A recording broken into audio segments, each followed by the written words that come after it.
Growing up in a super small town in rural Arkansas meant that if you were different at all, people noticed.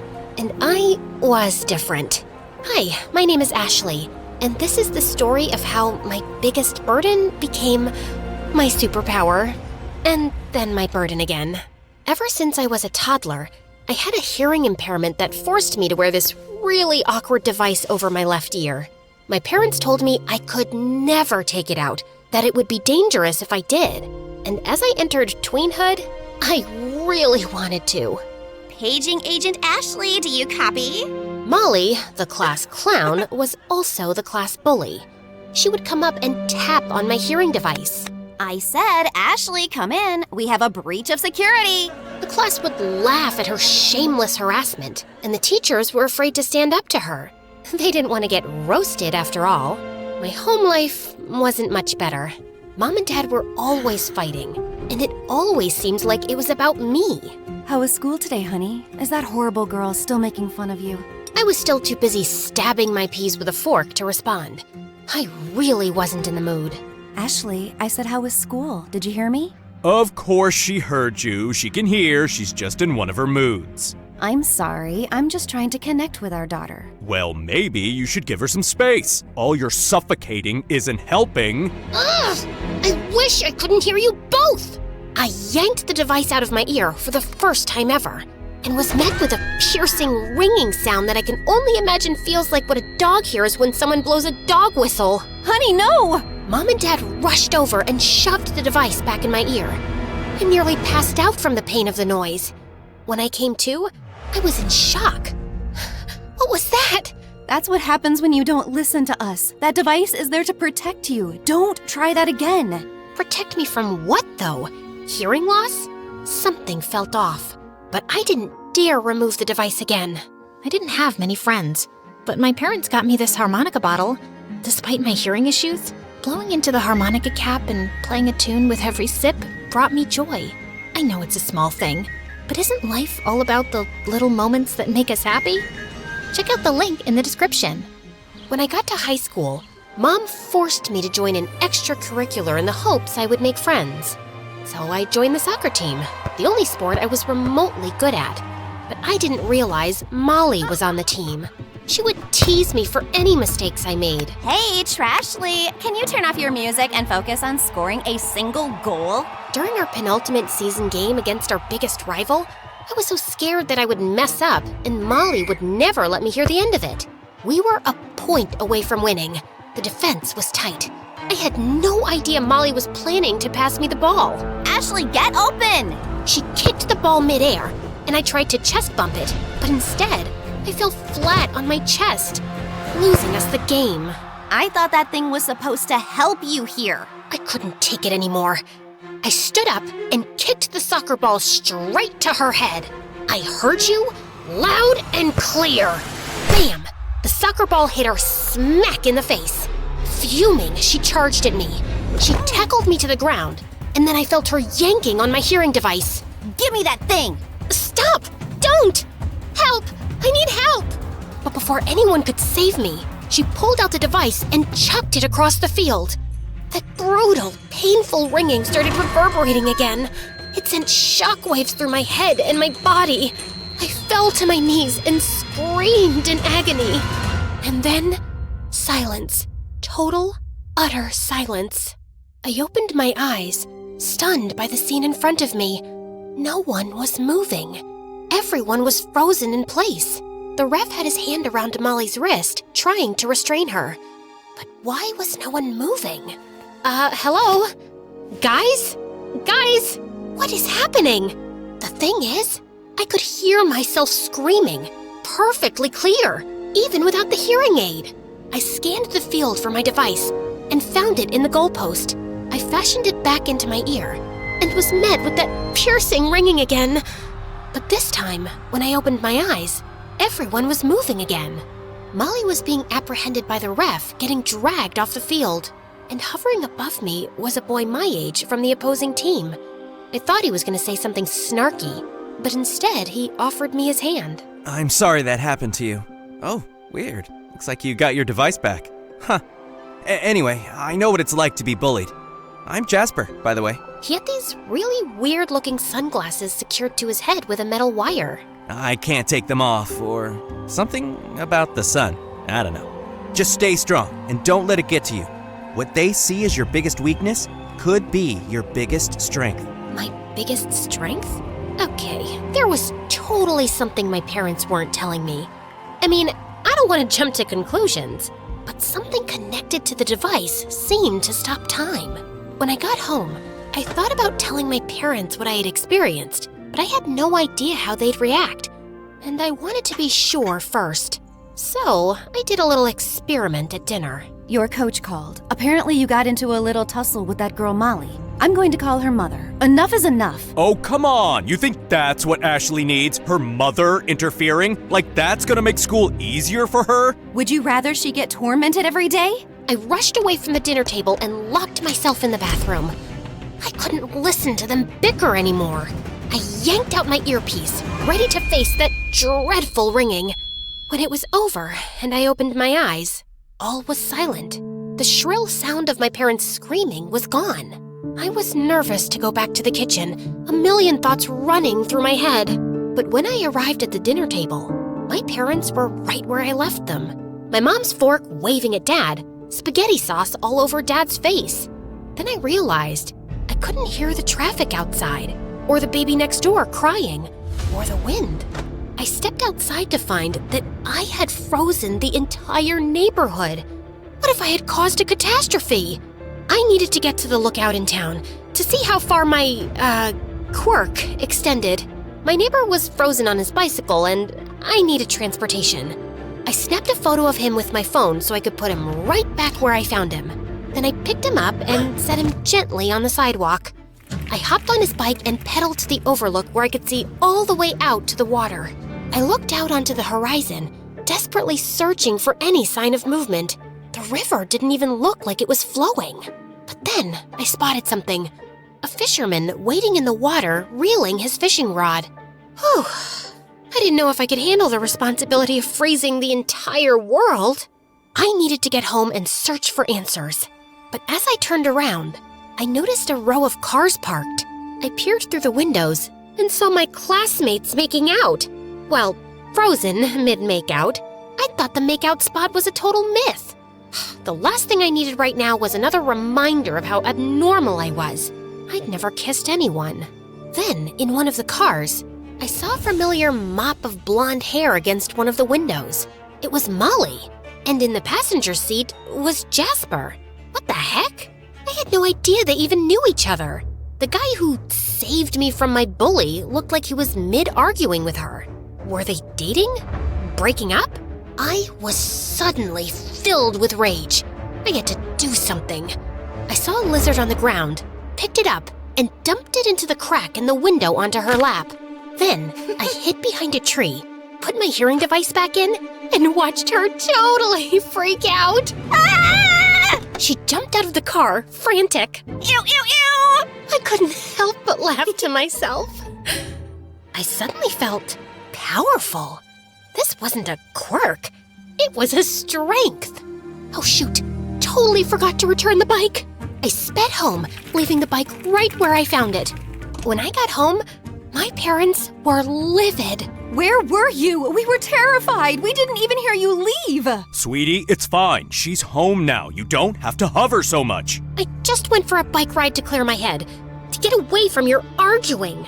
I locked myself in my room, wishing there was a way I could use my powers to make my parents get along. I thought maybe I could, by becoming the social, well-adjusted daughter they'd always wanted. So, I started scheming. First, I would stop time so I could make friends. While I was at my locker, I overheard some cool alternative girls talking about a birthday celebration. The party was fun, but no one got me the electronic baby doll I've wanted since I was a kid. I know I'm grown now, but I've been talking about it forever. It's like my dream gift. I took my earpiece out, suffered through the familiar pain, and sprang into action. I dashed out of school, biked to the nearest toy store, and hunted down the electronic baby doll. Taking a deep breath, I put my earpiece back in, walked up to the group, and smiled. Hey, Bryn! I know yesterday was your birthday, and I saw the general invite. I couldn't make it, but here's a little something for you. Oh my god, no way! An electronic baby doll? Yep, she pees and poos. Exactly what I wanted. You're amazing. Give me a hug, dude. I invited Bryn and her crew over to watch a movie, and I could hear Mom and Dad talking about me from the other room. I'm so relieved she's finally made friends. Now, if only she could get her grades up. Sure thing, Dad. Okay, time's up. Ashley, walk me through the problem. I was notoriously horrible at algebra, so I thought I'd buy myself some time. The problem? Well, that's easy. I took my earpiece out, time froze, and then I casually walked over to the smartest girl in the room's desk and copied her notes. I walked back to my seat, put my earpiece back in, and to isolate the variable, first, subtract 5 from both sides of the equation, simplifying 2x plus 5 minus 5 equals 15 minus 5 to 2x equals 10. Oh, great work. She's cheating! Uh-oh, did Molly somehow see me?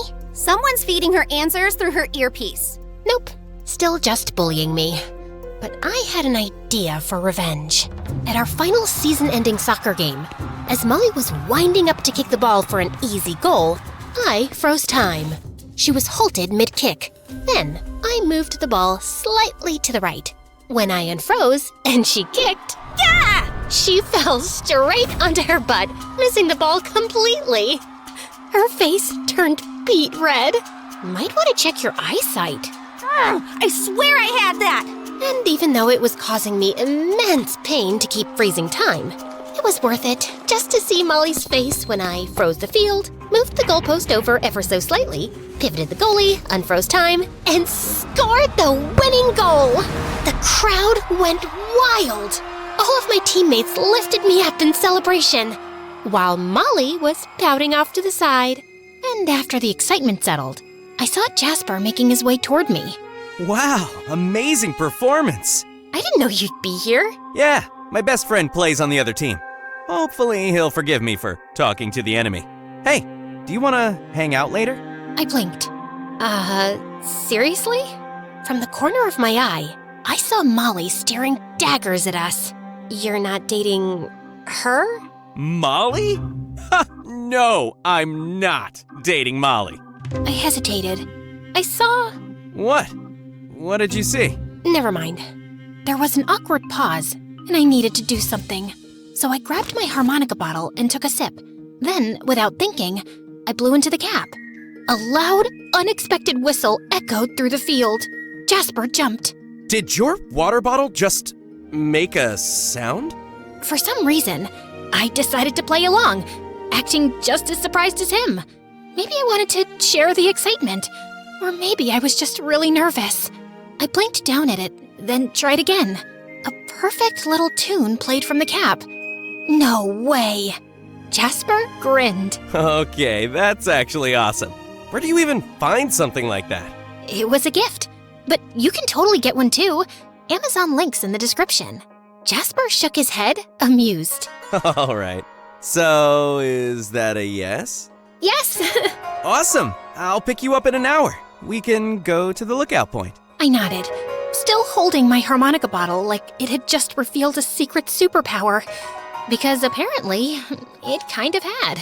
I think I visibly gulped. The lookout point? Could this be it? My first kiss? But I was getting ahead of myself. First, I had to finish my take-home algebra test. There was no way I could do it in an hour. So I improvised a little. The janitor had the master key to every room in the school. So when I saw him in the hallways, I just casually froze time and unclasped the keys from his belt. But this time, the pain in my ear was really bad. I had to act quick. I unlocked the teacher's office, carefully searching for the test results, making sure not to move things too badly. Finally, I found it. But just as I was taking photos of the answers, my ears started ringing piercingly loud. I collapsed onto the desk, trying to withstand the pain. But I accidentally knocked the teacher's mug over, spilling old coffee all over the test. I ran out of the office, locked the door, and clasped the keys back onto the janitor's belt before I fell again. Then I put my earpiece back in and fled the school before anyone saw me. I got home and waited for Jasper to pick me up, but he never showed. I'd been stood up. Go figure. Furious, I borrowed my neighbor's bike to the lookout, and there Jasper was, wearing his sunglasses at night, sitting on the ridge, desperately clasping Molly's hand. Oh, hey, Jasper. So, you stood me up for Molly? Awesome. Wait, are you guys in on this together? Trying to humiliate me? Ashley, no! That's not what this is! Then what is it? What are you really hiding behind your sunglasses? You said you were sensitive to the sun. Well, it's nighttime. Leave us alone, freak. Gah. I yanked my earpiece out when the coast was clear and pulled Jasper's sunglasses down from his face. But suddenly, I felt someone's hand grab my wrist. It was Jasper's. Startled, I quickly pushed his glasses back over his face. His hand fell limp. Had he unfrozen? Shoot. When I was safely down the hill, I unfroze everything. I'd almost given myself away today. I was getting too careless. I needed to know what was wrong with me before something disastrous happened. So that night, while my parents were sleeping, I sort of froze time to make sure they wouldn't wake up, and I did some digging. In my dad's office, I was shocked to find adoption papers from when I was 3 years old. I couldn't believe it. I only had more questions. The next morning, Mom stormed into my room, livid. Ashley, the school said they caught you sneaking into your teacher's office. Someone spilled coffee on the test answers. What were you thinking? I just wanted to do well in school so I didn't disappoint you and Dad. Well, this is disappointing. I said you were putting too much pressure on her. And your backseat parenting method is really working, huh? Guys, stop! I know the truth. You can stop fighting. What are you talking about? That I was adopted? Did you know about my power? What happens when I take this out? My parents went silent, and I hadn't even stopped time. Guys! It's, complicated. Why don't you sit down? You did know! Seriously? Am I some sort of science experiment? Honey. Don't come near me! I couldn't even trust my own parents. I needed to know the truth. And it seemed only Jasper might have the answers. I ran out the front door when it occurred to me I had no idea where Jasper lived. Before I reached the end of the road, someone was flashing their headlights at me. Honey, we'll explain. Just come home. I started running faster and faster, with Mom tailing behind. Out of breath, I pulled my earpiece out. But amidst the chaos, I dropped it on the road, and then I heard a crunch. Mom's car had stopped, but my hearing device had been crushed. Underneath the front wheel of her car, it was completely destroyed. I desperately tried putting it back into my ear. Come on. But it wasn't working. Time wouldn't start up again. I had to find Jasper, fast. He wasn't at the lookout, so I went to Molly's house. She was sitting on her porch, crying. I pulled her phone out of her pocket and set it in front of her face to unlock it. There was about 20 missed calls from Jasper. I found his address in her contacts, grabbed my bike, and rushed over there. When I arrived at his house, I was stunned. It was basically a shed. I squeezed through the window to find Jasper alone on his couch, frozen in place as he was holding a photo of himself as a child, surrounded by a huge family. I ran to him and removed his glasses, and he unfroze. Huh? Ashley, is that you? What are you doing here? What's going on? I ran outside to see if anything was moving, but time was still frozen. Can you freeze time too? Huh? I grabbed his hand and took him outside to show him. Dead silence. Birds frozen in the sky. But Jasper didn't seem surprised. Oh, wow. I had a feeling you had it too. I haven't met anyone with... What? What's happening? Why did you stand me up for Molly? Does she know? Ashley, I am so sorry. I didn't stand you up. I was scared. Molly is just a former friend who's been making me do stuff for her since she found out about my secret.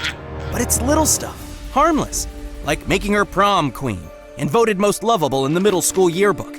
Basically, buying her popularity. What was happening the night I saw you on the bench? I was pleading with her not to spill my secret. I said I didn't want to help her cheat or hack into her ex's phone and sabotage him. You were born October 4th, right? Yeah? Me too. and a handful of others. Anyone in that nursery that day was exposed to some weird chemical that gave us this power to freeze time. These glasses prevent that. Your hearing aid. When my parents found out, they used me. They threatened to expose me, take me to the government or whatever if I didn't do what they asked. I helped them steal and cheat people and get rich. I don't want to hurt anyone, but it seems everyone keeps hurting me. I get that. My parents never even told me I was adopted, and I had to find out about my power on my own. They told me I had hearing issues. It sounds like they were just trying to protect you. I ran away when I was 14, and I have been on my own ever since. It's been excruciating being alone, but now I found you. Jasper was right. My parents were probably just trying to protect me from the world. It's what they must have been fighting about all this time. I need to save my parents. How do we reverse this? Now that we know the truth about each other, we don't have to. We can get out of this town now. Wherever we are, we'll have the power. And once we are far enough, the town and your parents will unfreeze and go back to normal. It didn't sound half bad, but I couldn't just run from my problems forever. No, I'm sick of manipulating things. Making you like me because I cheated at soccer, making friends because they think I have cool interests, taking shortcuts. It's all a lie. I don't like you because you won at soccer. I like you because you have a pure, genuine heart. I felt I could trust you the moment I met you. If that's true, then help me, please. We have to start time again without running away. And these powers, they need to end. I saw him turn away from me. He looked conflicted. There is a way. My parents made me freeze time and steal a master device from the lab where your hearing device and my glasses were made. They just wanted as much control over my power as they could have. I took it with me when I ran away from home. Activating the master device will restart time, but it will overpower our devices, making them useless, which means I'll lose my powers. Then I'd just be normal. Jasper, there's nothing normal about you. If our powers were in the wrong hands, imagine. But we got them, and it led us to each other. Isn't that enough? Jasper didn't seem so sure, so I did it. I faced my fears, leaned in, and kissed him. And it was super awkward. We both chuckled. See, doesn't it feel nice to be generic? We're just like every other awkward teenager. He kissed me back, and this time, it felt anything but normal. It was magical. Not so normal, huh? Okay, Ashley. Just promise me we can face this world together.